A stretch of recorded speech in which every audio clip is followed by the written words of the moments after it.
கர்த்தருடைய பரிசுத்த நாமத்திற்கு மகிமை உண்டாகட்டும். இந்த நாளிலும் கர்த்தர் நமக்கு தரக்கூடிய நல்வார்த்தை ஏசாயா 41வது அதிகாரம் 12வது வசனம். உன்னோடே போராடினவர்களை தேடியும் காணாதிருப்பாய்.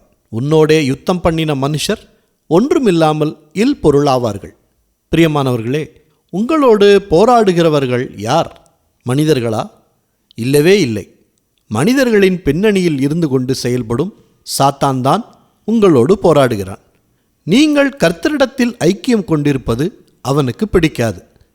பல சோதனைகளை கொண்டு வந்து உங்களை வீழ்த்த பார்ப்பான். ஆனால் கர்த்தர் சும்மா இருப்பாரா? உங்களுக்காக யுத்தம் செய்கிறவர் கர்த்தர் தான். நீங்கள் ஒன்றும் செய்ய வேண்டியதில்லை. கர்த்தரோடு கொண்ட ஐக்கியத்தை விடாமல் பற்றி கொள்ளுங்கள். அவருடைய கட்டளைகளை கைக்கொள்ளுங்கள். பிசாசுக்கு இடம் கொடாதீயுங்கள்.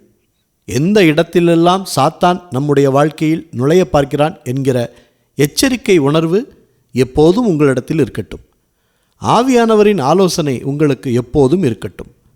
அப்படி இருக்கும் பட்சத்தில் உங்களோடு போராடி கொண்டிருக்கும் நபர்களை கர்த்தர் பார்த்து கொள்வார்.